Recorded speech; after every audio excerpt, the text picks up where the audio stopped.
जय श्री श्याम दोस्तों, आस्तिक कहानियों में आपका स्वागत है।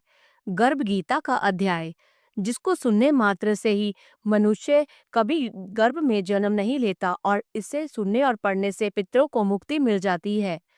श्री कृष्ण भगवान जी का वचन है कि जो प्राणी इस गर्भ गीता का सद्भावना से विचार मनन करता है, सो वह पुरुष फिर गर्भवास में नहीं आता है। अर्जुनोवाच, हे कृष्ण भगवान, यह प्राणी जो गर्भ विषय आता है, सो किस दोष को करके आता है? हे प्रभु जी, जब यह जन्मता है तब इसको जरा आदि रोग लगते हैं, फिर मृत्यु हो जाती है। हे स्वामी, वह कौन सा कर्म है जिसके करने से प्राणी जन्म मरण से रहित होवे? श्री भगवान जी कहते हैं, हे अर्जुन, यह मनुष्य जो है सो अंधा व मूर्ख है, जो संसार के साथ प्रीति करता है। यह पदार्थ मैंने पाया है और वह मैं पाऊंगा, ऐसी चिंता इस प्राणी के मन से उतरती नहीं।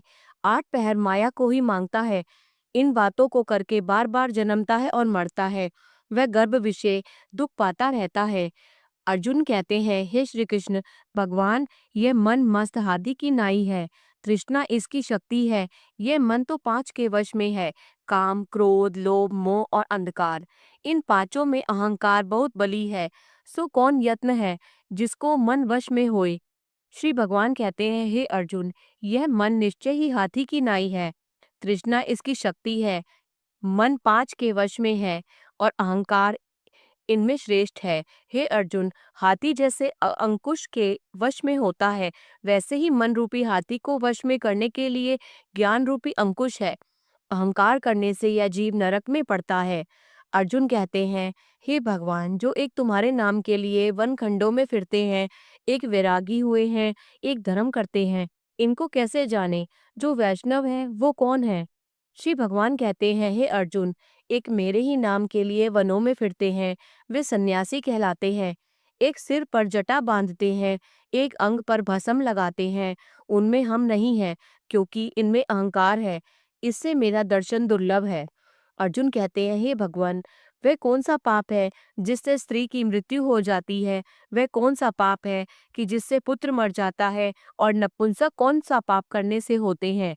श्री भगवान ने कहा, हे अर्जुन, जो किसी से कर्जा लेता है और देता नहीं, इस पाप से औरत मरती है। और जो किसी की अमानत रखी हुई पचा लेता है, उनके पुत्र मर जाते हैं। जो किसी का कार्य किसी के गोचर आए पड़े और वह जबानी कहे कि मैं तेरा कार्य सबसे पहले कर दूंगा, तब समय आए उसका कार्य न करे, इस पाप से नपुंसक हो जाता है। ये बड़े पाप है। अर्जुन कहते हैं, "हे भगवान, कौन पाप से मनुष्य सदैव रोगी रहता है? किस पाप से गधे का जन्म पाता है, स्त्री का जन्म तथा टट्टू का जन्म क्यों कर पाता है, और बिल्ली का जन्म किस पाप से होता है?"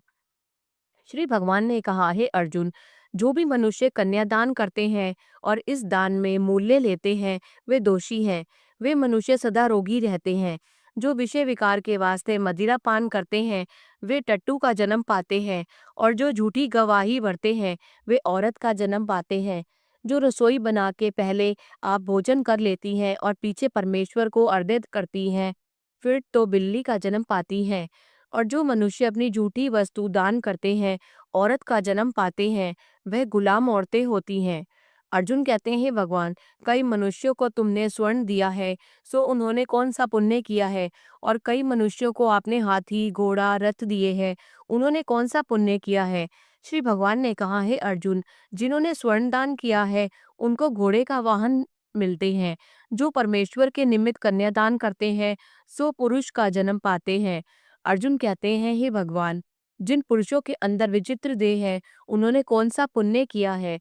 किसी किसी के घर संपत्ति है और कोई विद्वान है, और कोई उन्होंने कौन सा दान पुण्य किया है? जो भगवान ने कहते हैं, हे अर्जुन, उन्होंने अन्न दान किया है, उनको सुंदर स्वरूप है। जिन्होंने विद्या दान किया है, वे विद्यावान होते हैं। जिन्होंने संतों की सेवा की है, वे पुत्रवान होते हैं। अर्जुन कहते हैं, भगवान, किसी को धन से प्रीति है, कोई स्त्रियों से प्रीति करते हैं, इसका क्या कारण है, समझाकर कहिए। श्री भगवान कहते हैं, हे अर्जुन, धन और स्त्री सब नाश रूप है, मेरी भक्ति का नाश नहीं है। अर्जुन ने कहा, हे भगवान, ये राजपाट किस धर्म के करने से मिलता है? विद्या कौन से धर्म करने से मिलती है? श्री भगवान ने कहा, हे अर्जुन, प्राणी काशी में निष्काम भक्ति से तप करते हुए देह त्यागते हैं, वे राजा होते हैं, और जो गुरु की सेवा करते हैं सो विद्यावान होते हैं। अर्जुन ने कहा, हे भगवान, किसी को धन अचानक बिना किसी परिश्रम से मिलता है, सो उन्होंने कौन सा पुण्य किया है? श्री भगवान ने कहा, हे अर्जुन, जिन्होंने गुप्त दान किया है उनको धन अचानक मिलता है। जिसने परमेश्वर का कार्य और पराया कार्य संवारा है, वे मनुष्य रोग से रहित रहता है। अर्जुन ने कहा, हे भगवान, कौन पाप से अम्ली होते हैं और कौन पाप से गूंगे होते हैं और कौन पाप से कुष्ठी होते हैं? श्री भगवान ने कहा, हे अर्जुन, जो आदमी नीच कुल की स्त्री से गमन करते हैं सो अम्ली होते हैं। जो गुरु से विद्या पढ़कर मुकर जाते हैं सो गूंगे होते हैं। जिन्होंने गौघात किया है वे कुष्ठी होते हैं। अर्जुनोवाच, हे भगवान, किसी पुरुष की देह में रक्त का विकार होता है, वह किस पाप से होता है? और दरिद्र होते हैं, किसको खंड वायु होती है, और कोई अंधे होते हैं तो कोई पंगु होते हैं, सो कौन से पाप से रहित होते हैं? और कई स्त्रियां बाल विधवा होती हैं तो ये किस पाप से होती हैं? श्री भगवान ने कहा, हे अर्जुन, जो सदा क्रोधवान रहते हैं उन्हें रक्त विकार होता है। जो मलिन रहते हैं वे सदा दरिद्री होते हैं। जो कुकर्मी ब्राह्मण को दान देते हैं उनके खंड वायु होती है। जो पराई स्त्रियों को नंगी देखते हैं, गुरु की पत्नी को कुदृष्टि से देखते हैं, सो अंधे होते हैं। जिसने गुरु और ब्राह्मण को लात मारी है सो लंगड़ा व पंगुला होता है।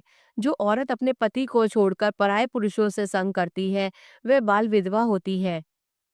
श्री अर्जुन कहते हैं, हे भगवान, तुम परम ब्रह्म हो, तुमको नमस्कार है।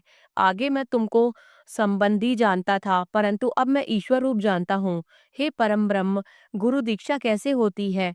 सो कृपा करके मुझको कहो।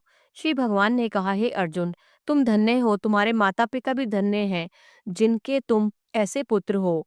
हे अर्जुन, सारे संसार का गुरु जगन्नाथ है। विद्या का गुरु काशी, चारों वर्णों का गुरु सन्यासी है। सन्यासी उसको कहते हैं जिसने सबका त्याग करके मेरे विषय मन लगाया है, सो ब्राह्मण जगत गुरु है। हे अर्जुन, यह बात ध्यान देकर सुनने की है। गुरु कैसा करे? जिसने सब इंद्रियां जीती हो, जिसको सब संसार ईश्वरमय नजर आता हो और सब जगत से उदास हो। ऐसा गुरु जो करे परमेश्वर को जानने वाला हो और उस गुरु की पूजा सब तरह से करे। हे अर्जुन, जो गुरु का भक्त होता है और जो प्राणी गुरु के सम्मुख होकर भजन करते हैं उनका भजन करना सफल है। जो गुरु से विमुख हैं उनको सप्त ग्रास मारे का पाप लगता है। गुरु से विमुख प्राणी दर्शन करने योग्य नहीं होते। जो गृहस्थी संसार में गुरु के बिना है चांडाल के समान है। जिस तरह मदिरा का भंडार हो उसमें जो गंगा जल है जो अपवित्र है, इसी तरह गुरु से विमुख का भजन सदा अपवित्र होता है। उसके हाथ का देवता भी खाना या दान नहीं लेते हैं। उसके सब कर्म निष्फल होते हैं। कुकर, सूकर, गर्दभ, काक, ये सब योनियां सबसे बड़ी खोटी योनि है। इन सब से वह मनुष्य खोटा है जो गुरु नहीं करता। गुरु बिना गति नहीं होती, वह अवश्य नरक हो जाएगा। गुरु दीक्षा बिना प्राणी के सब कर्म निष्फल होते हैं। हे अर्जुन, जैसे चारों वर्णों को मेरी भक्ति करना योग्य है, वैसे गुरु धार कर गुरु की भक्ति करना योग्य है। जैसे गंगा नदियों में उत्तम है, सब व्रतों में एकादशी का व्रत श्रेष्ठ है, वैसे ही अर्जुन शुभ कर्मों में गुरु सेवा उत्तम है। गुरु दीक्षा बिना प्राणी पशु योनि पाता है। जो धर्म भी करता है सो पशु योनि में फल भोगता है, 84 योनियों में भ्रमता रहता है। अर्जुन कहते हैं, हे श्री कृष्ण भगवान, गुरु दीक्षा क्या वस्तु है? श्री भगवान ने कहा, हे अर्जुन, धन्य जन्म है उसका जिसने यह प्रश्न किया। तू धन्य है। गुरु दीक्षा के दो अक्षर हैं, हरि ओम। इन अक्षरों को गुरु कहता है। यह चारों वर्णों को अपना श्रेष्ठ है।